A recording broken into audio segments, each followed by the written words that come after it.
O fim da vida de um justo. Você já pensou a respeito do fim da sua vida?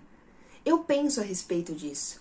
Eu penso sobre como eu quero terminar os meus dias e qual mensagem eu gostaria de deixar para aqueles que vão ficar. Se eu fosse um livro, pensa aí, se você fosse um livro ou se você fosse uma série, qual mensagem você gostaria que estivesse no peito das pessoas que encerraram a leitura da sua história ou terminaram de assistir ao último episódio da sua série? Sabe por que eu gosto de pensar sobre isso? Porque isso me faz pensar a respeito de como eu tenho vivido os dias de hoje. Afinal de contas, a forma como eu vivo hoje vai impactar o desfecho da minha história. Vai impactar na forma como eu viverei os últimos dias e, consequentemente, impactará na mensagem que eu quero transmitir com a vida que Deus me deu. Deus deu uma vida inteira para mim e uma vida inteira para você.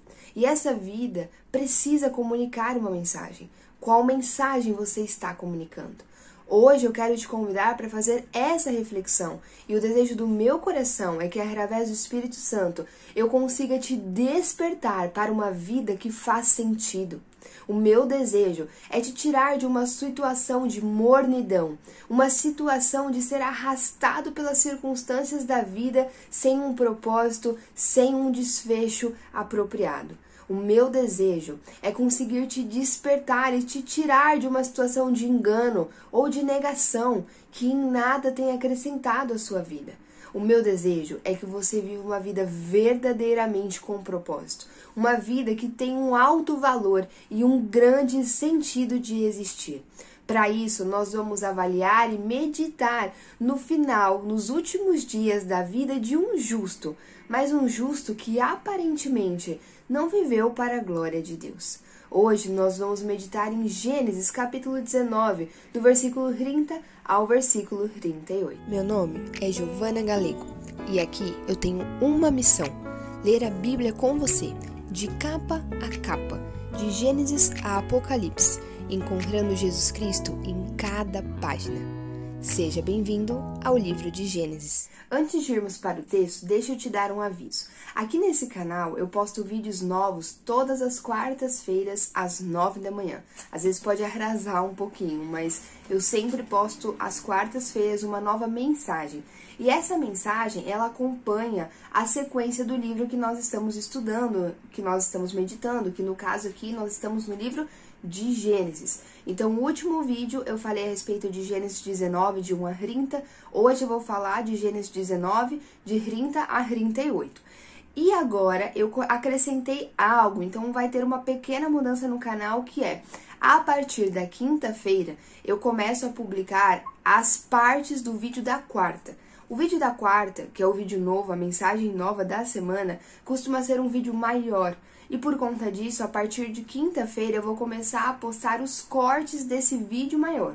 Esse vídeo de hoje, por exemplo, vão ser 4 cortes. Então, eu vou liberar um na quinta, na sexta, no sábado e no domingo. O intuito é fazer com que a mensagem do Evangelho chegue a mais pessoas e também a ajudar você que não está com muito tempo para conseguir ouvir ou assistir os vídeos. Então, dessa forma, talvez você consiga incluir, inclusive, os cortes, as partes no seu devocional ao longo da sua semana. Então, se você começar a perceber que tem vídeo novo chegando no canal, mas parece muito com o vídeo que você já assistiu na quarta-feira, é por causa disso. Eu estou postando um vídeo novo toda quarta e as partes dele a partir de quinta-feira. Tendo dito isso, vamos para o texto, Gênesis capítulo 19, do verso 30 ao verso 38. Vamos ler primeiro o versículo 30. Ló partiu de Zoar com suas 2 filhas e passou a viver nas montanhas, porque tinha medo de permanecer em Zoar. Ele e as suas 2 filhas ficaram morando numa caverna. Hoje nós vamos ler os últimos versos que vão falar a respeito de Ló. Depois nós não temos muitas informações a respeito dele ao longo do texto bíblico. Então nós vamos encerrar a história que nós conhecemos, a história que ficou registrada a respeito desse homem chamado Ló. Para isso, eu quero fazer com você um retrospecto. Eu quero voltar lá no início, quando Ló aparece na Bíblia, para a gente poder fazer uma análise da vida dele de uma forma geral. Então, vamos lá. A Bíblia vai mencionar pra gente Ló pela primeira vez, quando começa a falar também a respeito de Abraão. Afinal de contas, Ló é um sobrinho de Abraão. Ló era filho do irmão de Abraão, chamado Arã, filho do pai de Arã e de Abraão, chamado Terá. Terá era um homem da linhagem dos setitas. O que são os setitas? Eram homens distintos, homens que Deus havia separado para carregar uma mensagem especial no coração, para carregar a mensagem de uma promessa, a promessa de que Deus enviaria um Salvador, enviaria um homem que iria reconciliar o coração da humanidade, o coração da criação ao coração do Criador. Promessa essa que o próprio Deus fez em Gênesis 3. E esses homens carregavam essa promessa no coração e anunciavam essa promessa e iam passando essa expectativa de que um dia um Salvador viria de pai para filho. Adão então comunica essa mensagem a seu filho Sete. Sete passa para o seu filho Enos e assim por diante até chegar ali na família de Terá. Então pensa comigo, tanto Abraão quanto Ló, que era seu sobrinho, estavam habituados a ouvir histórias dos seus antepassados a respeito de um Deus. Parece que o único Deus verdadeiro, parece que o Deus criador, o eterno, o Deus mais poderoso de todos, aquele que criou todas as coisas. Parece que há um Deus, que é esse Deus todo-poderoso, e que se comunicava com os antepassados deles, e que tinha prometido aos antepassados um Salvador. Mas já há muitos anos, esse Deus mais poderoso de todos, que criou todas as coisas, há muitos anos já não se manifestava nenhum homem, e eles tinham apenas histórias, as histórias dos seus antepassados. De repente, um dia, esse Deus se manifesta a Abraão e chama a Abraão para caminhar com ele. E Ló, o sobrinho de Abraão, está vendo tudo isso. Ló está vendo o Deus dos seus antepassados. Ló está vendo o Deus das histórias se revelando ao seu próprio tio e chamando o seu tio para caminhar com ele. E isso foi tão impactante na vida de Ló que a Bíblia vai dizer que Ló foi junto com Abraão. Ele também sai de Ur dos Caldeus e acompanha Abraão nessa peregrinação, nessa viagem junto com o Senhor. Se Ló chega a sair de Ur dos Caldeus e acompanhar o seu tio, Ló fez isso movido por fé. E é por isso que na Bíblia nós encontramos na carta de 2 Pedro que Ló era um homem justo, um homem temente a Deus, um homem que tinha fé no Deus de Abraão, no Deus verdadeiro, um homem que acreditava na promessa de que um Salvador seria enviado da parte de Deus para resgatar os homens. Então Ló era sim um homem justo e ele, movido por fé, caminha com seu tio Abraão. Nós então não vamos mais ouvir muita coisa a respeito de Ló. Ele está ali caminhando com Abraão, por onde Abraão passa, Ló vai caminhando junto, lembrando que Abraão ia montando altares ao longo do caminho e ia proclamando cultos ao Senhor conforme ele caminhava, e Ló, gente, está participando de tudo isso. Ló estava em cada altar que Abraão edificou a Deus. Ló esteve em cada culto público que Abraão fez ao Senhor. Ló esteve em cada sacrifício que Abraão entregou a Deus. Ló esteve o tempo todo caminhando e observando a fé do seu tio. Nesse processo todo de caminhada com Abraão, Ló foi prosperando, foi enriquecendo junto com seu tio, até chegar em um ponto em que Abraão e Ló já não podiam ocupar o mesmo território, porque as riquezas daquela época, elas estavam nos gados, nos campos, nos servos, então era preciso ter um espaço geográfico para isso. E a riqueza deles já era tanta, já era tão grande, que já era difícil dividir o mesmo terreno. Por conta disso, Abraão vai sugerir para Ló que ele escolhesse uma direção para ir com as suas riquezas, com a sua família, com os seus servos, e Abraão então iria na direção oposta. Quando Abraão faz essa proposta para Ló, Ló, levando os olhos, observa tudo que está ao redor e ele vai fazer uma escolha. E a escolha dele é caminhar em direção às planícies. A região das planícies era uma região muito próspera e era a região onde estavam cidades muito famosas na história, como as cidades de Sodoma e de Gomorra. Sodoma e Gomorra não são cidades famosas somente na nossa época, que nós sabemos muito bem ao que diz respeito, mas Sodoma e Gomorra já eram muito famosas na época de Ló, quando ele fez a escolha de caminhar rumo às cidades das planícies.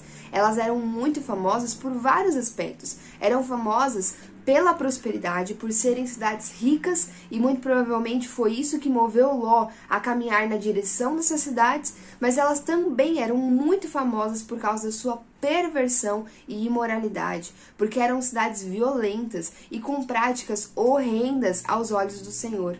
Mesmo sabendo disso, Ló vai escolher ir na direção das planícies, muito provavelmente porque aos olhos de Ló era uma região muito favorável para enriquecer, para dar continuidade à sua riqueza, aos seus ganhos, aos seus bens. E então Ló vai nessa direção. Ir na direção das cidades das planícies não era em si um pecado, mas será que era o mais prudente? Será que fazia sentido para um homem que era justo, que temia a Deus, caminhar na direção de cidades tão imorais e tão contrárias ao coração do Senhor? Será que fazia sentido? Será que era realmente isso que Deus tinha para Ló?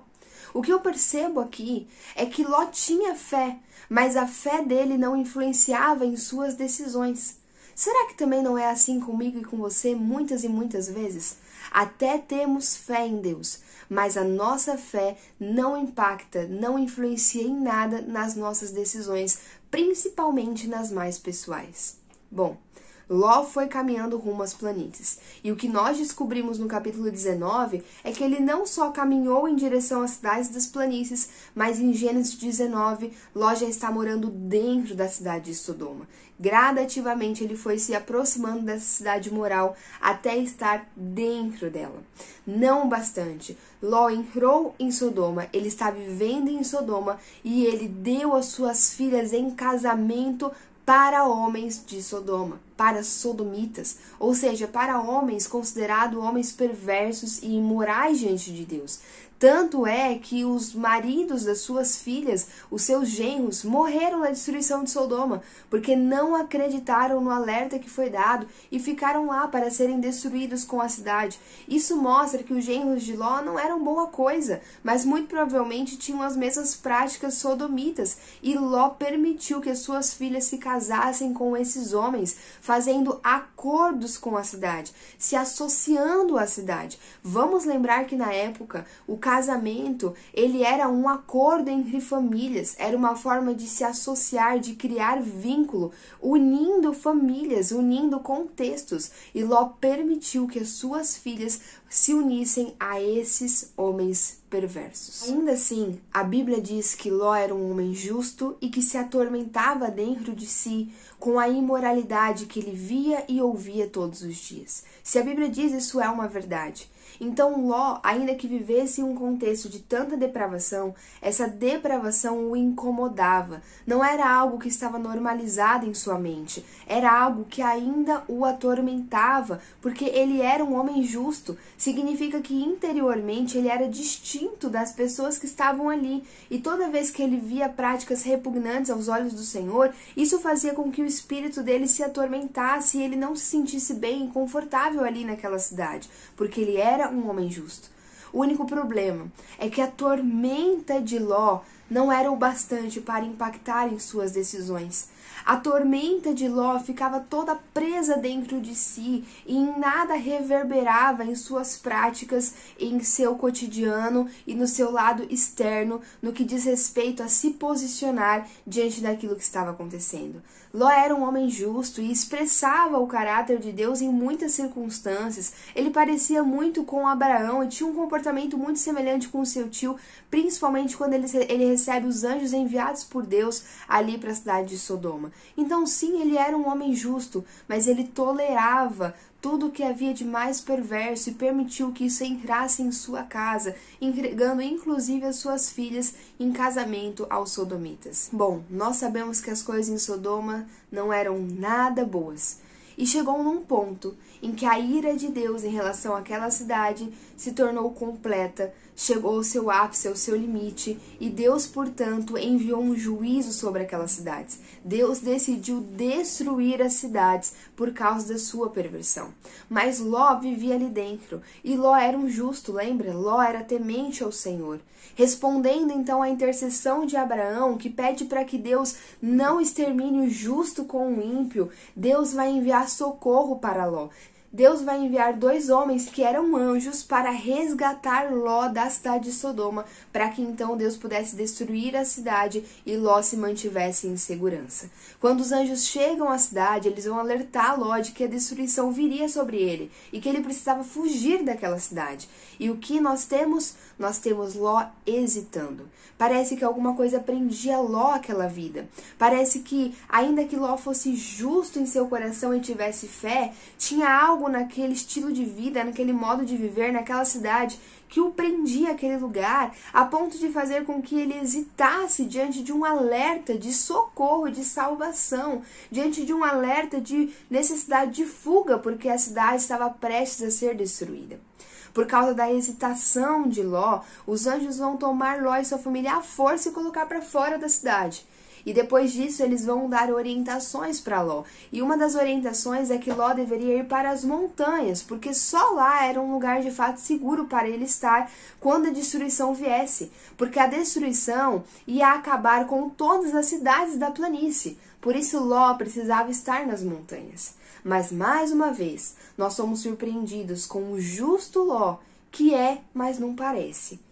Mais uma vez, Ló vai hesitar e vai começar a negociar com os anjos para saber se ele poderia ficar em uma cidade próxima ali da região, chamada de Zoar, porque era uma cidade pequena, em vez de caminhar para as montanhas. Ló vai usar o argumento de que não daria tempo dele chegar às montanhas e que seria muito perigoso ele ir para lá, seria mais seguro e mais prudente ele ficar em Zoar. Ló está argumentando com os próprios anjos, querendo dizer que a ordem de Deus não era seguro o bastante, mas que seria talvez mais adequado que ele ficasse em Zoar. Nesse ponto da história, nós vemos a misericórdia de Deus, que vai aceitar a negociação de Ló e vai permitir que ele ficasse em Zoar. Deus não vai trazer juízo sobre a cidade de Zoar, mas vai poupar essa cidade por causa de Ló, que havia se resguardado ali naquela cidade, que havia buscado por abrigo naquela cidade. E assim nós terminamos essa história com a destruição de Sodoma e com Ló estando salvo, estando resguardado na cidade de Zoar. Mas no versículo que nós lemos hoje, no versículo 30, nós vimos que Ló ficou com medo de ficar em Zoar. E por causa desse medo, ele acabou de um jeito ou de outro indo para as montanhas, onde Deus havia dito que era para ele estar desde o começo da história.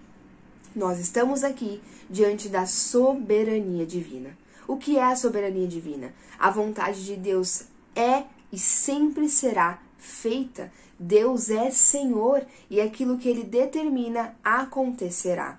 Ló deveria ter ido para a montanha desde o começo, mas preferiu parar no meio do caminho e Deus permitiu por misericórdia que o próprio Ló fosse a Zoar e com os próprios olhos reconhecesse a necessidade de ir para as montanhas e então finalmente seguisse a ordem dada pelo Senhor.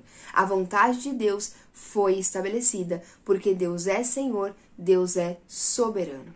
Porém, será que Ló não poderia ter ido para as montanhas de uma forma melhor? Será que Ló não poderia ter chegado na vontade de Deus em completa obediência, glorificando assim ao nome do Senhor? Eu quero conversar com você a respeito de 2 atributos de Deus que são muito difíceis de compreender, mas que são 2 verdades. Deus é soberano e Deus concede autonomia ao homem.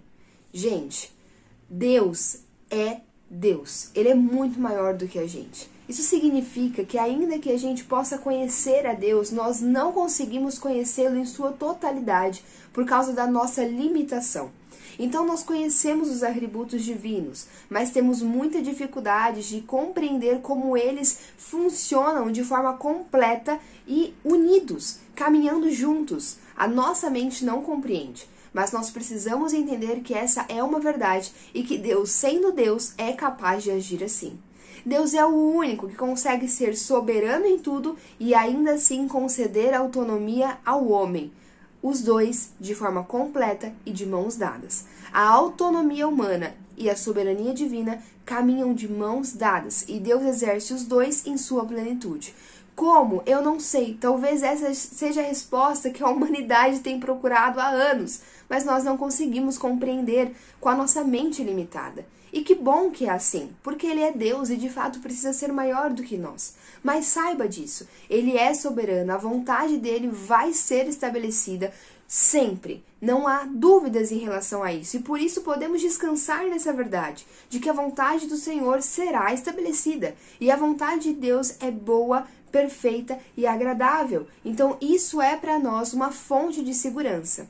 Mas também é verdade que Deus nos concede autonomia, e essa autonomia precisa ser bem desfrutada. Ou melhor, eu desejo desfrutar bem dessa autonomia.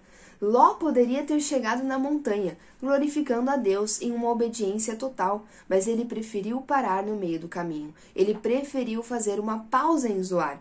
E essa pausa de Ló no meio do caminho não é algo pontual na vida de Ló, mas é um reflexo de toda uma vida vivida no meio do caminho.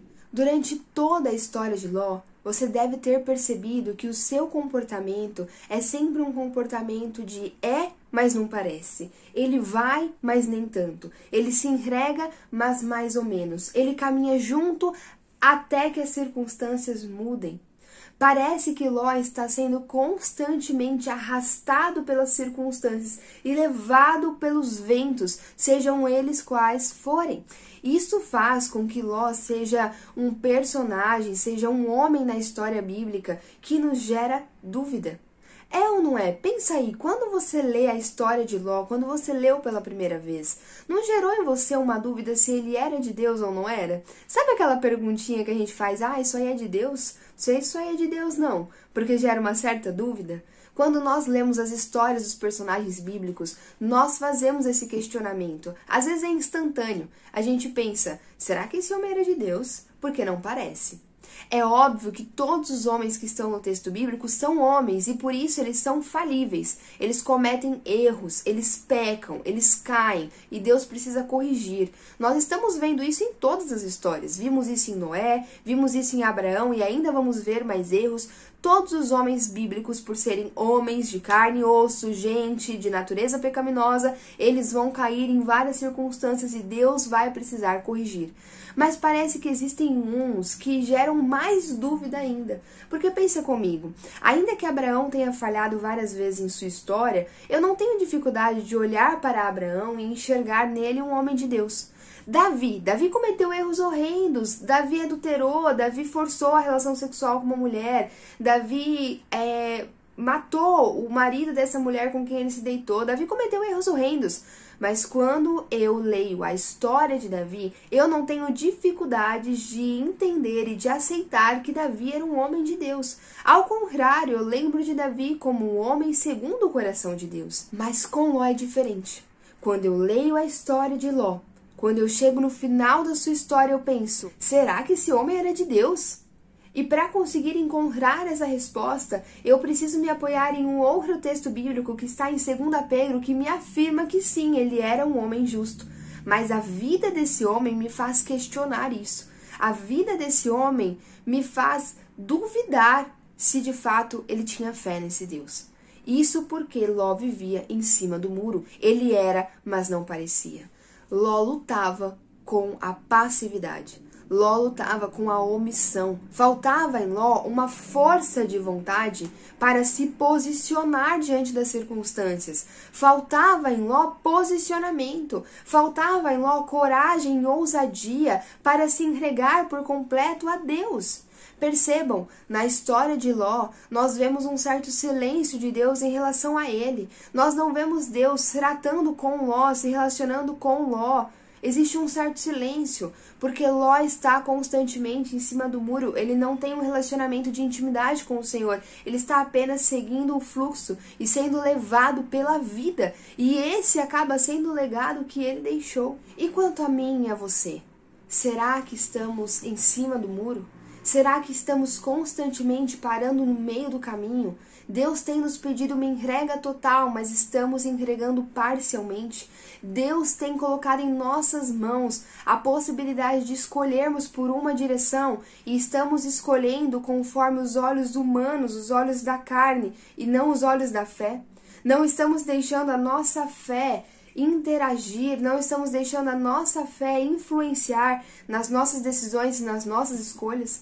Ao contrário, estamos escolhendo aquilo que parece mais provável, aquilo que parece mais lucrativo, aquilo que parece mais vantajoso, humanamente falando, ainda que isso seja oposto ao coração de Deus. Será que não estamos vivendo em meio a tanta imoralidade e perversão, sentindo uma tormenta dentro de nós, porque o nosso espírito, que é vivo em Jesus Cristo, não consegue suportar essa imoralidade e essa perversão, porém não estamos fazendo nada com essa tormenta que está dentro de nós? Continuamos paralisados diante da perversão? Se ao ouvir a história de Ló, você está se identificando e chegou à conclusão de que sim, você luta com a passividade, a omissão é o seu calcanhar de Aquiles, você verdadeiramente crê em Jesus Cristo, você ama esse Deus, mas por alguma razão esse amor parece que está contido dentro de você e não consegue transbordar. Por alguma razão, no seu contexto, no seu cenário, por fora, você parece alguém que se contentou. Você parece alguém que se conformou. Ainda que no seu interior o seu espírito se atormente, por fora parece que você é mais um conformado, sendo arrastado por qualquer vento que chega, sendo enganado por qualquer ensino que desvia a verdade do Senhor. Se você se identifica com esse contexto, com esse homem chamado Ló, há hoje a chance de se arrepender e de clamar a Deus para que te desperte, de pedir ao Espírito Santo para que faça o seu coração queimar de amor por Ele, a ponto de você não suportar mais guardar esse amor dentro de você, mas que esse amor transborde e toque quem está ao seu redor. Deixa eu te falar, aqueles que encontram um bom perfume de Cristo não conseguem mais suportar o mau cheiro, ao contrário, começam a espalhar o bom perfume por onde caminham. Ore por isso, peça ao Espírito Santo para incendiar o seu coração. Se arrependa por ter sido omisso em tantas e tantas vezes. Acredite, a omissão é um pecado. Nós não falamos sobre ele, mas é um pecado. Quando você se omite diante de uma situação contrária ao coração de Deus, você está vendo um pecador se afundando e morrendo e nada está fazendo diante disso. A omissão é um pecado que esconde também um orgulho, uma vontade de aprovação alheia, uma dificuldade de se colocar em uma situação que pode gerar desconforto no outro em relação à sua imagem. A omissão é um pecado, portanto, se arrependa e peça para o Espírito Santo a capacidade de ser santificado nessa área, de ser transformado e de expressar agora um fruto novo, de deixar de ser morno e se tornar quente ou frio. Se posicione, seja sincero naquilo que você crê. Ló viveu uma vida lutando com a omissão. Será que ele conseguiu vencer? Versículo 31. Um dia, a filha mais velha disse à mais jovem: Nosso pai já está velho, e não há homens nas redondezas que nos possuam, segundo o costume de toda a terra. Vamos dar vinho a nosso pai, e então nos deitaremos com ele para preservar a sua linhagem. Ló está sozinho em uma caverna com as suas filhas. As suas riquezas, os seus rebanhos, tudo aquilo que ele tanto valorizava e que possivelmente foram um fator importante na escolha do rumo que a sua vida tomou, foi tudo destruído com a cidade de Sodoma. E agora, no fim da sua vida, ele está sem nada. Ele perdeu tudo aquilo que ele considerava tão valioso. Ele perdeu também a sua esposa, porque quando ele estava fugindo de Sodoma, a sua esposa desobedeceu uma ordem dada pelo anjo e olhou para trás. E ao olhar para trás para Sodoma, demonstrou apego, demonstrou ter um coração sodomita e por isso foi também destruída junto com a cidade. Ló então agora está em uma caverna, sem nada, sem a sua esposa, somente com as suas filhas. E as suas filhas vão identificar um problema. Em especial a mais velha, ela tem uma preocupação no coração. Ela identifica um problema e o problema é como dar continuidade à linhagem do nosso pai, conforme o costume de toda a terra. O costume de toda a terra era que elas fossem dadas em casamento e então procriassem, gerassem filhos, dando continuidade à linhagem do seu pai Ló. Esse dar continuidade a uma linhagem era algo muito importante no Antigo Oriente, muito valorizado, por várias razões. Primeiro, nós estamos falando sobre um tempo em que a terra não estava ainda completamente povoada. Ter filhos era um fator importante para povoar a terra, dominar a terra, estabelecer culturas, nações, conquistar territórios. E isso era algo que estava marcado no coração do homem. O homem sentia essa necessidade, esse impulso de dominar a terra, de conquistar territórios, de estabelecer culturas, de povoar o mundo que Deus havia criado.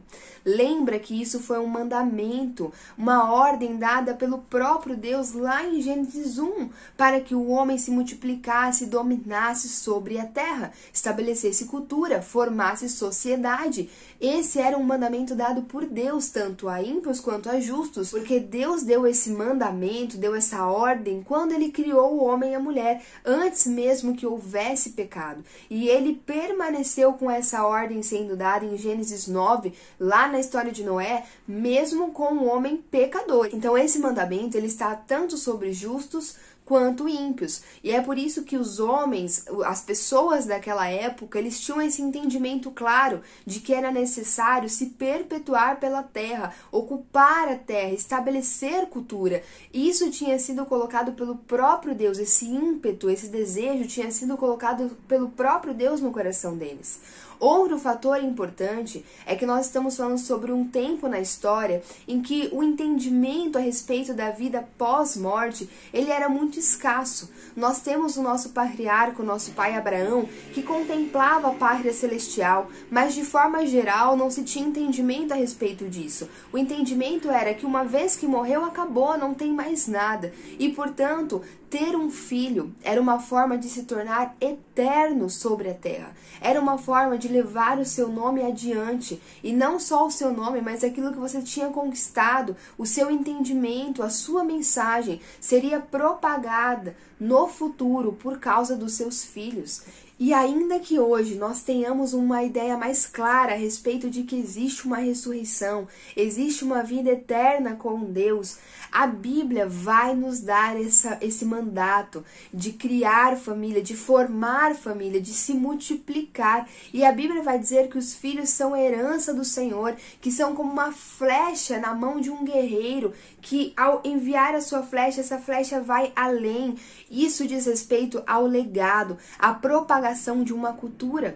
Quando filhos de Deus procriam, quando filhos de Deus têm seus próprios filhos, eles estão gerando filhos para darem continuidade a uma cultura, a cultura dos céus, a cultura que Deus tem colocado em nosso coração e que quando nós temos filhos nós podemos passar essa cultura adiante, estabelecendo um legado sobre a terra até que ele venha.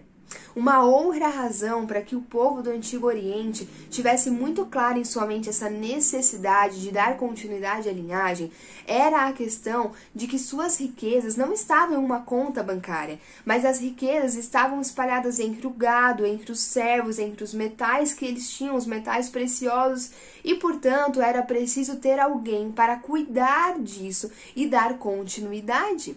Era necessário também que alguém cuidasse das pessoas quando envelhecessem, porque não existia aposentadoria, não existia um asilo para você deixar os seus pais, não existia um hospital, nem nada do tipo. Eram as famílias que cuidavam de si próprias. Então, o filho representava uma garantia de futuro em vários aspectos. O filho era a garantia de futuro no sentido de que ele cuidaria dos bens daquela família, no sentido de que ele cuidaria da família na velhice, ele propagaria um legado e ele daria continuidade à ocupação e ao domínio da terra.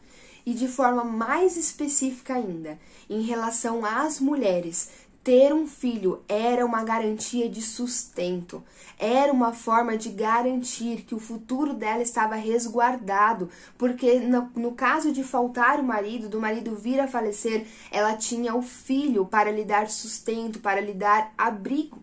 No caso das filhas de Ló, a situação era ainda mais complicada porque elas estavam diante de um pai que estava envelhecendo, ou seja, logo Ló não ia mais ter condições de sustentar as meninas, de buscar pelo sustento, pelo alimento, de proteger as meninas dentro da caverna. Eles estavam isolados dentro de uma caverna. A cidade de onde eles vieram, onde eles conheciam as pessoas, onde elas tinham seus maridos, tinha sido destruído com tudo. Eles não tinham mais recurso algum para poder fazer uma negociação. Aparentemente, aos olhos daquelas meninas, aos olhos daquelas mulheres, já não havia esperança para que elas pudessem ser dadas em casamento e a partir desse casamento gerar filhos, dar continuidade à linhagem de Ló. Então elas estavam diante de um problema legítimo, porque além de não ter como dar continuidade à linhagem, elas também não tinham perspectivas de futuro no sentido de alguém que pudesse cuidar delas, que pudesse prover o sustento e cuidar delas, principalmente na velhice. A preocupação das filhas de Ló, o problema das filhas de Ló era legítimo, era real. Agora, eu gostaria de perguntar a você, qual é a real preocupação que você carrega em seu coração? Qual é o problema legítimo que tem ocupado as suas noites, que tem tirado o seu sono, que tem perturbado os seus dias? Será que o seu problema é com que dinheiro nós vamos casar? Será que o seu problema é onde nós vamos morar? Como nós vamos ter filhos? Como sustentar esses filhos? Da onde virá o dinheiro para pagar as fraldas? Com que condições nós vamos bancar a escola dos meninos? Se eu casar com ele, será que vai dar certo? Não seria mais inteligente testar primeiro? Se eu tiver filhos, como vou realizar os meus sonhos? Se eu tiver filhos, como vou ter tempo para mim? Se eu tiver filhos, como vou ter condições de viajar e conhecer todo o mundo? Se eu tiver filhos, como a minha carreira vai deslanchar justo nessa fase tão importante? Estou grávida e agora o meu mundo está desabando. Como eu vou trazer um filho ao mundo e dar continuidade nos meus planos? Qual é o seu problema?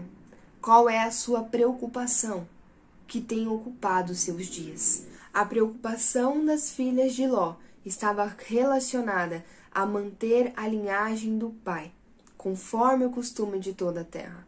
A preocupação dos nossos dias é sermos felizes, conforme o costume de toda a terra. Nós vivemos em tempos onde a preocupação do coração humano é encontrar essa tal felicidade. Uma felicidade que é egoísta, uma felicidade em que o homem é o centro de tudo, em que Deus é coadjuvante, ele é aquele que serve o homem para que ele alcance essa suposta felicidade. Uma felicidade onde eu não dou nada, eu só recebo. Uma felicidade onde não existe sacrifício, onde não existem desafios na vida, mas uma constante sensação de prazer. Uma falsa felicidade, que eu alcanço, mas parece que nunca é o bastante, que eu penso que vou finalmente estar satisfeito, mas encontro mais insatisfação. Uma felicidade em que tudo vale para que eu possa alcançá-la. Uma felicidade onde eu preciso desvalorizar tudo aquilo que Deus valoriza. Diante de um problema legítimo, a filha mais velha vai ter uma ideia para solucionar esse problema. E a ideia é embebedar o próprio pai e se deitar com ele. Sim, ter relações com o próprio pai, para garantir que o costume de toda a terra seja realizado. Diante de um problema real, ser feliz. Diante de um problema que tem ocupado as nossas mentes, como alcançar a autorrealização, como ser verdadeiramente satisfeito. Nós estamos buscando por alternativas, estamos buscando por soluções, conforme o costume de toda a terra. E a solução é: não se case, não tenha filhos, postergue isso ao máximo que você puder. Se possível, faça até mesmo uma vasectomia aos 18 anos de idade, se necessário for. Se você já tem filhos, entregue eles, deixe eles na escola. Ocupe o menos de tempo possível com os filhos, porque eles vão atrapalhar o seu desenvolvimento pessoal e profissional. Se você tem alguém com quem contar, pode deixar com essa pessoa. Se existe alguma instituição que possa substituir o seu papel de pai e mãe, faça isso, mas se livre dos filhos. Se você tem um tempo disponível, trabalhe mais para que você alcance a sua autorrealização. Se você está com a sua família, não perca tempo. Em vez de desfrutar o seu tempo com a sua família, pegue o celular e faça algo de útil, algo de produtivo. Pegue o celular e comece a gravar a sua rotina, porque isso pode te gerar engajamento, porque isso vai te dar visualizações e quem sabe não vai te retornar até financeiramente. Alcance a felicidade, conforme o costume de toda a terra. A solução que a filha mais velha vai encontrar para o problema que elas estavam vivendo é a solução provinda de um coração sodomita. As meninas, as filhas de Ló, foram retiradas de Sodoma, mas Sodoma continuou existindo dentro do coração delas. E é por isso que, diante de um problema real, a alternativa que elas vão encontrar é uma alternativa perversa e imoral, repugnante aos olhos do Senhor. O mesmo acontece conosco. Se nós não nascermos de novo, as alternativas que encontraremos serão sempre opostas ao coração de Deus, porque a nossa natureza pecaminosa é uma natureza oposta a Deus, é uma natureza inimiga de Deus. Nós nos tornamos inimigos de Deus por conta do pecado. E, portanto, se não houver um novo nascimento, se essa natureza não for morta e substituída por uma nova natureza em Cristo Jesus, as nossas escolhas serão sempre contrárias ao coração de Deus. A nossa mentalidade, os nossos olhos nunca conseguirão olhar para as situações da vida com olhos de fé, mas sempre com olhos inimigos de Deus. Sempre desejando aquilo que Deus não deseja, sempre desvalorizando o que Deus valoriza e valorizando aquilo que Deus pensa ser repugnante. Não adianta nós irmos para as igrejas, levantarmos as nossas mãos e continuarmos com a mesma mentalidade de podridão. Não adianta nós seguirmos todos os ritos religiosos, mas quando vamos para a nossa vida cotidiana, quando vamos tomar as nossas decisões tão fundamentais, decidirmos tudo com a mentalidade, com o coração de quem ainda é inimigo de Deus. Não adianta dizermos que temos uma fé em Jesus e essa fé não impactar a nossa vida como um todo. Essa fé não impactar nas nossas decisões.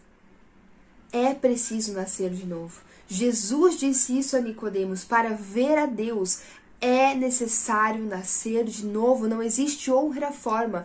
O Evangelho fala sobre se tornar nova criatura, e é nova criatura por completo. Não é nova aos domingos na igreja e velha na segunda-feira pela manhã. Não é nova quando você está no seu momento de espiritualidade dentro do seu quarto fazendo o seu devocional, e velha quando você vai tomar as suas decisões pessoais, quando você vai decidir se você quer ter filhos ou não quer ter filhos, se você apoia o casamento ou não apoia o casamento, se você enxerga a prática heterossexual como algo criado por Deus ou não criado por Deus. O Evangelho trata sobre sermos novas criaturas. Isso diz respeito a morrer para o mundo e a nascer novamente no Espírito. Gi, será que você não está sendo muito radical? Sim, estou, mas é isso que nós precisamos entender, porque viver com Jesus é ser radical. Jesus caminha na contramão de todo o mundo. Se você está com ele, você é alguém radical aos olhos do mundo.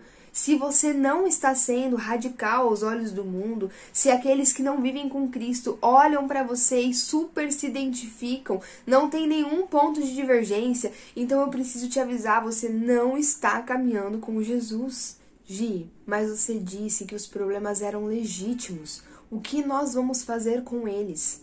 Vamos levar aos pés do Senhor. Existem outras alternativas para que os problemas sejam resolvidos. E essas alternativas estão em Deus. O caminho correto está em Jesus Cristo. Os nossos olhos carnais enxergam poucas opções e geralmente opções contrárias à vontade de Deus. Enxergamos as opções conforme o costume de toda a terra, mas quando levamos isso em oração, o Espírito Santo de Deus pode nos dar alternativas conforme a vontade de Deus. E essa é a grande diferença. Busque no Senhor a solução para aquilo que você tem vivido. Busque pela vontade de Deus e fuja do costume de toda a terra. Quando você for a Deus, Deus vai abrir os seus olhos para que você perceba que o sacrifício nas mãos de Deus que você vai precisar fazer em algumas situações é uma ferramenta de aperfeiçoamento do amor dele dentro de você.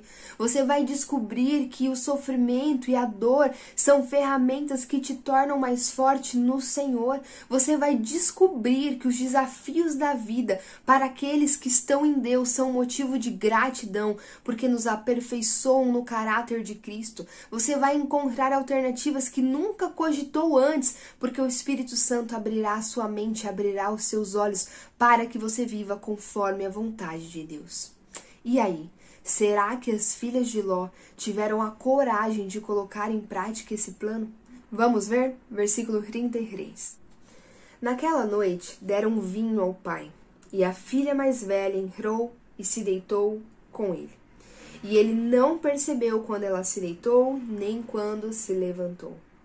No dia seguinte, a filha mais velha disse à mais nova: Ontem à noite deitei-me com meu pai. Vamos dar-lhe vinho também esta noite, e você se deitará com ele, para que preservemos a linhagem de nosso pai. Então outra vez deram vinho ao pai naquela noite, e a mais nova foi e se deitou com ele. E ele não percebeu quando ela se deitou, nem quando se levantou. Gente, elas fizeram. Elas tiveram essa coragem de executar esse plano diabólico, porque é sim um plano maligno, algo repugnante aos olhos do Senhor. Eu não sei se essa história te causa embrulhos, mas ela me causa embrulhos. Eu acho difícil ler esse texto. Eu acho difícil pensar e imaginar uma filha se deitando e tendo relações sexuais com o próprio pai, porque ela armou para isso, porque ela embebedou o pai para isso, para garantir uma gravidez, uma linhagem, uma descendência. Eu acho repugnante essa história. Mas eu confesso que o que me deixa mais incomodada com essa história não é nem a prática dessas filhas. Por quê? Eu vou explicar. Elas foram criadas dentro de Sodoma. Sinceramente, eu não esperava uma coisa muito diferente de comportamento dessas meninas. Mas o que me deixa mais angustiada diante de tudo isso é ver como Ló está nessa situação como um verdadeiro espantalho, como um boneco que não tem nenhuma reação. Ele aceita a bebida, ele se embebeda, ele fica tão embriagado que ele perde qualquer noção a respeito do que está acontecendo. Elas se deitam com ele, se levantam e ele nada percebe. Ele é como alguém morto-vivo, entende? Isso eu acho mais angustiante, porque ele é um homem justo. Ele é um homem que se atormentava dentro de si quando estava diante das práticas imorais de Sodoma. Mas agora, nos dias finais da sua vida, ele é um homem que as filhas embebedam, se deitam e se levantam e ele nada percebe. Parece que ele não está nem vivo. Nesse relato da história, Ló está simplesmente como um fantasma.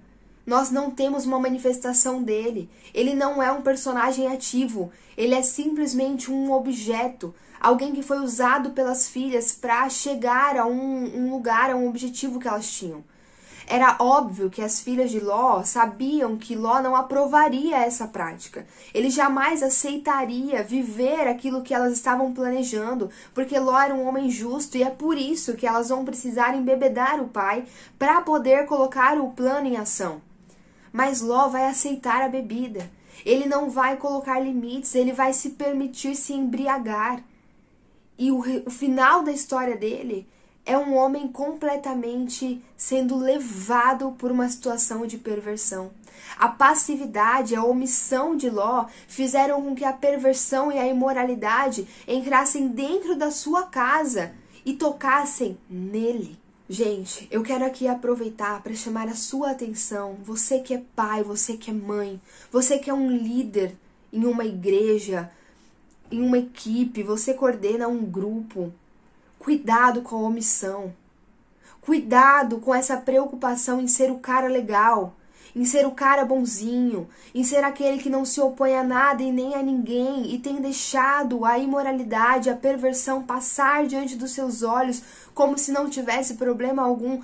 Cuidado, porque o resultado disso é que essa perversão que te atormenta vai acabar entrando dentro da sua casa e vai tocar na sua própria vida se você não se posicionar.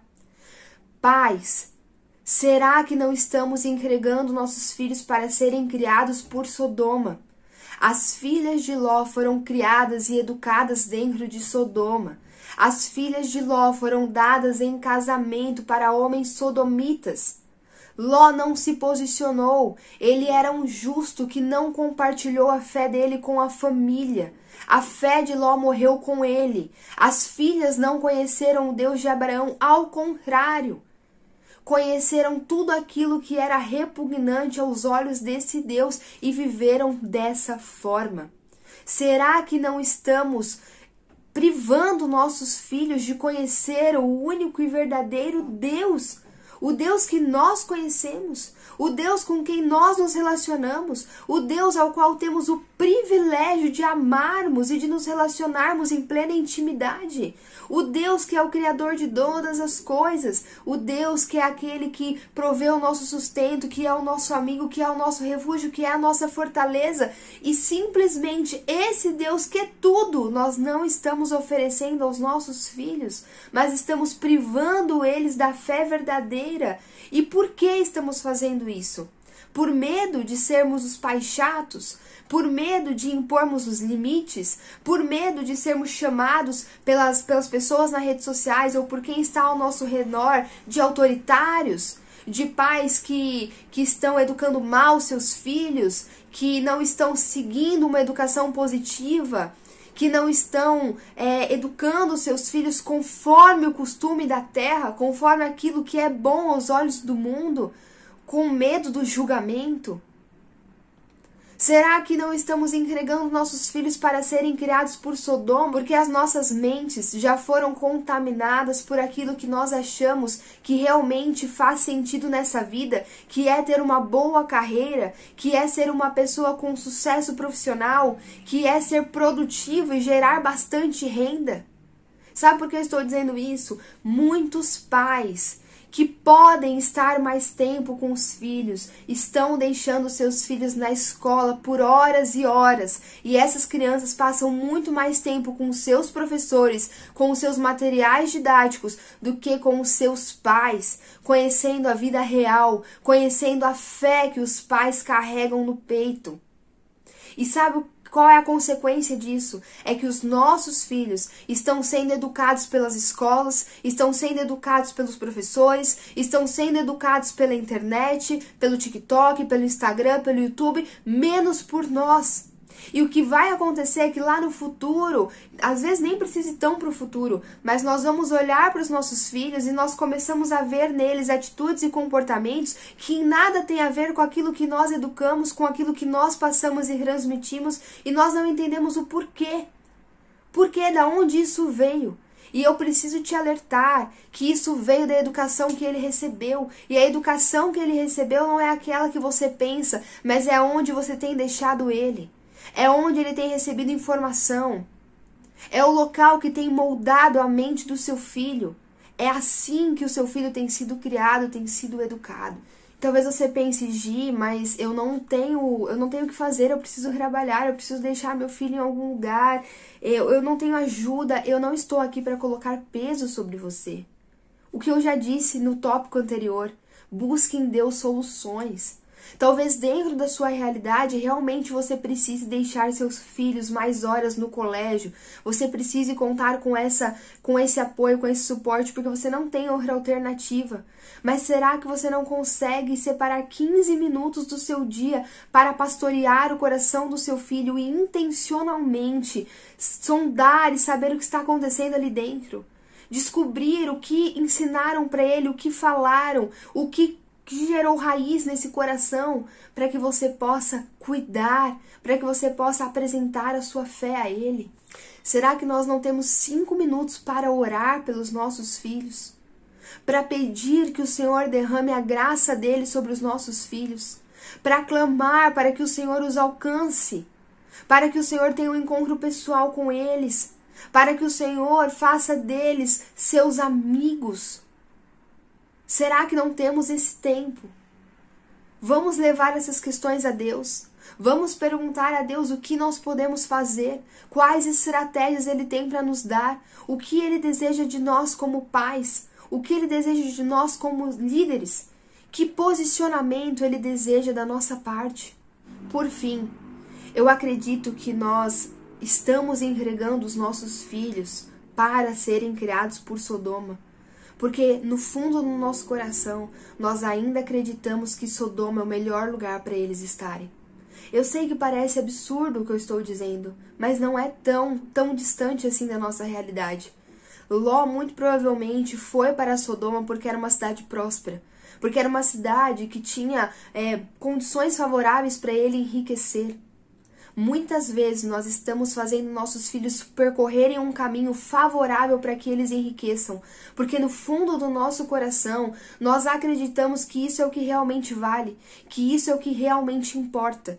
E quando nós anunciamos com a nossa boca de que o que mais importa é que eles estejam com Deus, o que mais importa é que eles amem a Deus, o que mais importa é que eles vivam com Deus, que sejam amigos de Deus, isso é o que verdadeiramente importa, nós falamos da boca para fora.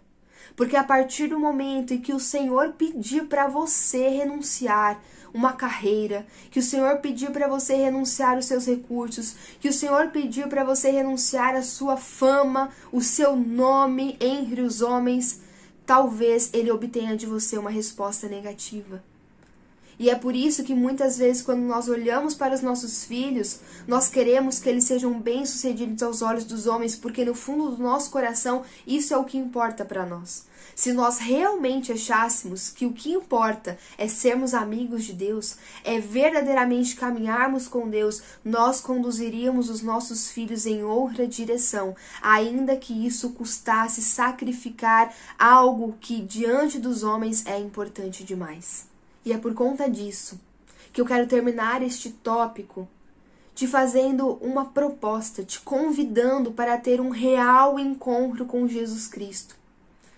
Antes de se preocupar em mudar as pontas, antes de se preocupar em tomar medidas humanas, práticas ali para mudar a forma como você tem conduzido os dias com os seus filhos, eu quero te fazer uma proposta para você ter um real encontro com Jesus. Eu quero te convidar para se apaixonar por esse Deus, para que essa verdade do Evangelho seja viva dentro de você, para que verdadeiramente você considere extremamente importante ser amigo de Deus, ser íntimo de Deus e caminhar com Deus verdadeiramente e profundamente.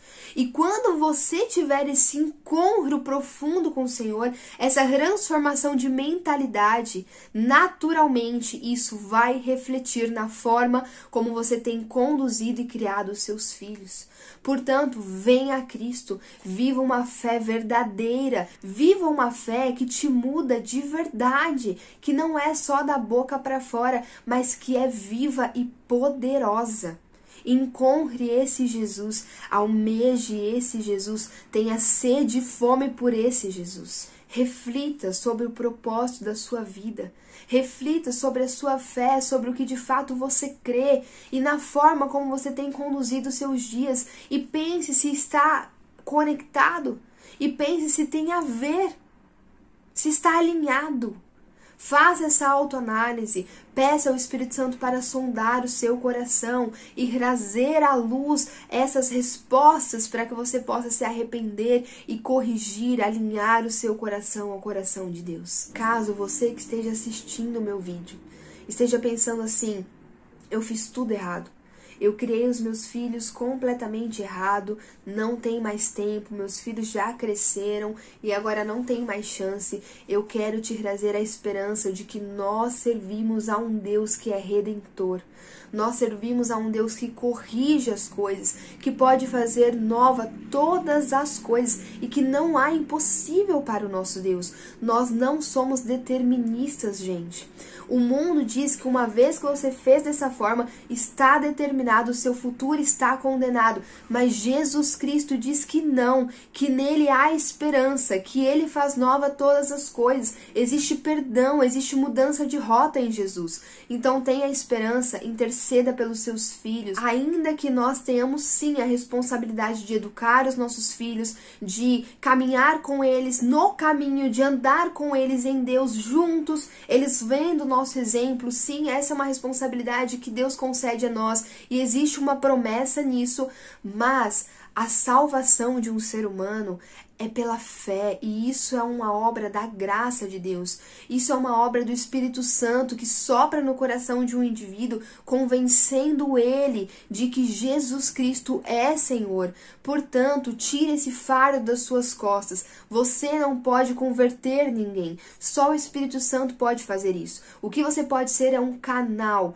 O que você pode ser é um caminho para essa mensagem ser proclamada. O que você pode ser é uma voz que intercede por essa alma, por essa vida, apenas isso. Então receba agora o refrigério de Jesus e comece a usar aquilo que você tem de armas, comece a usar aquilo que você pode usar, comece a fazer aquilo que você pode fazer. Seja um exemplo, interceda pelo seu filho, clame para que a graça de Deus seja derramada sobre a vida de cada um dos seus filhos e creia que enquanto há vida, há esperança. As filhas de Ló embebedaram o pai e se deitaram com ele. E agora? Será que elas conseguiram êxito em seu plano? Será que elas conseguiram preservar a linhagem do pai? Vamos ao versículo 36. Assim, as duas filhas de Ló engravidaram do próprio pai. A mais velha teve um filho e deu-lhe o nome de Moabe. Este é o pai dos moabitas de hoje. A mais nova também teve um filho e deu-lhe o nome de Ben-Ammi. Este é o pai dos amonitas de hoje. Sim, gente, essa relação frutificou. As filhas de Ló se deitaram com ele e engravidaram do próprio pai. A filha mais velha teve um filho e deu a ele o nome de Moabe. E a filha mais nova também teve um filho e deu a ele o nome de Ben-Ammi. E os nomes que as meninas deram, os nomes que as filhas de Ló deram aos filhos, são muito peculiares, porque eles dizem respeito exatamente ao ato perverso que elas tiveram para que eles pudessem vir ao mundo. Moabe significa do pai, é o filho do pai. É como se toda vez que a filha mais velha de Ló falasse Moabe, chamasse o filho, ela estivesse dizendo, esse é o filho do pai. Esse é o filho que eu tive com o meu pai. Ben-Ammi significa filho do meu povo e mais uma vez faz referência ao ato de que Ben-Ammi era filho de Ló com a sua própria filha mais nova. O fato das meninas, das filhas de Ló, colocarem esses nomes tão característicos em seus filhos mostra o nível da perversão dessas mulheres. O fato de que elas não só praticaram um ato horrendo, mas elas tinham orgulho daquilo que fizeram. Elas não tinham a menor vergonha. Muito pelo contrário, elas colocaram o nome nos filhos para que eles carregassem isso por toda a história de que eles foram gerados em um ato de total imoralidade. Gente, Ló, que foi omisso a vida toda, que a vida toda escolheu estar sempre no meio do caminho, sempre em cima do muro, sempre precisando ser empurrado pelas circunstâncias, sendo empurrado pelo próprio Deus para que a sua vida fosse resguardada, para que ele não fosse destruído em Sodoma. Ló agora vai passar os últimos dias da sua vida chamando pelo nome os filhos e lembrando que seus filhos eram também seus netos. Ló, que era esse homem que se atormentava dentro de si com a imoralidade que ele via e ouvia, agora ele ouvia da própria voz os nomes que remetiam a uma imoralidade e perversão que tocou a sua própria carne. Ele vai passar os dias finais da sua vida sendo atormentado constantemente, não mais por práticas imorais externas a ele, mas práticas imorais e perversas que tinham tocado o seu próprio ser. Mais do que ser justo diante de Deus, eu desejo viver uma vida para a glória de Deus. O meu desejo é que nos dias finais da minha vida, com o final da minha história, não haja dúvida de que eu fui alguém que amou a Deus. E você? O que você deseja para o final da sua vida? Ló deixou 2 legados. Ló deixou Moabe e Ló deixou Ben-Ami. Esses 2 meninos vão dar origem a 2 povos, a 2 nações. Moabe vai dar origem aos Moabitas e Ben-Ami vai dar origem aos Amonitas. Esses 2 povos vão se tornar povos inimigos do povo de Deus. Eles vão ser inimigos do povo de Israel. Qual legado você deseja deixar? Você, como um justo, como alguém que tem fé em Cristo Jesus, tem filhos para que sejam a luz do mundo ou tem filhos para serem inimigos de Deus? Qual legado você deseja que a sua família carregue? Ainda que esses povos tenham se tornado inimigos do povo de Deus, eles contavam com a bênção e com a proteção de Deus. Acredita? Sim. Sabe por quê? A Bíblia vai dizer em Deuteronômio que o próprio Deus vai dar a Israel a seguinte instrução: eles não deveriam tomar posse das terras onde os moabitas estavam habitando, nem onde os amonitas estavam vivendo. Aquela terra pertencia a eles, e Deus vai dizer para que o povo de Israel não fosse hostil com esses 2 grupos, com esses 2 povos, porque eles eram descendentes de Ló. Deus, em sua misericórdia, em sua bondade, ele vai abençoar esses 2 povos porque eles eram descendentes de Ló e Ló era sobrinho de Abraão. Deus vai conceder bênção e proteção a esses povos por causa que na linhagem deles havia ao menos um justo. Isso significa que muitas pessoas que estão ao redor de homens justos e mulheres justas, que são tementes a Deus, podem ser contemplados pela bênção e pela proteção divina.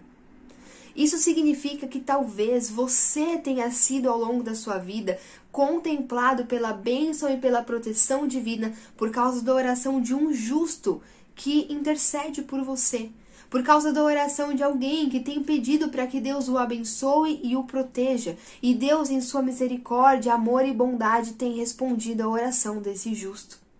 Mas a pergunta que eu tenho para você é: você vai se contentar em apenas estar debaixo da bênção e da proteção de Deus, mas continuar sendo parte de um povo que é inimigo do povo de Deus? Ou você deseja mais do que isso? Você quer a bênção, você quer a proteção, mas você quer também o relacionamento de intimidade. Você quer ser um amigo de Deus. Você quer fazer parte do povo de Deus. Mais do que a bênção e a proteção, você quer ser a bênção de estar em um relacionamento de intimidade com esse Senhor. Se você deseja ir além, se você deseja mais do que a bênção e a proteção, se você deseja ser um amigo de Deus, Jesus Cristo está de braços abertos para te receber. Ele estende a mão e te oferece perdão. Se arrependa para que você possa receber o perdão que está sendo oferecido a você e venha a Cristo. Caminhe com Ele de mãos dadas, se torne parte desse povo e viva uma vida para a glória de Deus, não apenas como alguém que é favorecido pela bênção e pela proteção, mas como alguém que é filho, como alguém que é íntimo. Talvez você tenha crescido em um contexto amonita, você tenha crescido em um contexto moabita. Talvez a sua família está em um contexto contrário ao coração de Deus e você caminhou dessa forma a vida toda e criou seus filhos dessa forma a vida inteira e está pensando que não há mais esperança. Mas eu quero te lembrar a respeito de uma personagem muito especial do texto bíblico que era uma moabita. O nome dessa mulher é Ruth. Ruth era uma mulher moabita. Sim, ela nasceu entre esse povo que tem uma origem perversa e imoral, esse povo que vai se tornar inimigo do povo de Deus. Ruth nasce no meio desse povo. Mas Ruth vai ser contemplada pela graça de Deus. Ruth vai almejar ter o Deus de Noemi, a sua sogra. Ela deseja fazer do Deus de Noemi, o Deus de Abraão, o Deus verdadeiro, o seu Deus. E Deus então, de fato, se torna o Deus de Ruth. E Ruth passa a integrar o povo de Deus. E ao integrar o povo de Deus, Ruth vai se tornar a bisavó de um homem muito importante na história bíblica, que é o rei Davi. Ruth era bisavó de Davi, linhagem real de onde vem o rei Jesus. Ruth está na linhagem de Jesus Cristo, uma moabita. E isso é um reflexo da graça, da misericórdia, do amor e da bondade de Deus. Então há esperança, somente venha para Cristo, seja contemplado pela graça de Deus, assim como Ruth foi. Os dias finais de Ló nos contam muito sobre uma vida passiva e omissa, uma vida que não glorificou a Deus. Ló não aproveitou a sua autonomia, Ló não usou a autonomia que Deus lhe entregou para glorificar o nome do Senhor. Deus concede a mim e concede a você uma autonomia. E eu desejo usar a autonomia que Ele me deu para a glória de Deus. Não significa que eu não vou falhar no caminho, mas todas as vezes que eu falhar, eu sei que existe um lugar de arrependimento para que eu volte e existe uma nova chance. E dessa forma, com o meu dia a dia, no meu caminhar, eu posso continuar glorificando e exaltando ao nome do Senhor. Eu desejo que você tenha sido ao longo desse vídeo chacoalhado, incentivado, estimulado a viver uma vida para a glória de Deus, a não se contentar em ser apenas um justo, mas a desejar viver como um, a não se contentar com o fato de ser alguém que tem a Cristo e conhece a Cristo, mas a desejar viver como alguém que por onde passa exala o bom perfume de Cristo. E dessa forma consiga agora voltar para o seu cotidiano e refletir sobre a forma como você tem vivido os seus dias, para que o seu desfecho não seja como o desfecho de Ló, mas para que o seu livro ou a sua série possa chegar ao final ecoando uma mensagem: Jesus Cristo é o Senhor, a Ele seja dada a honra e a glória para todos sempre. Amém.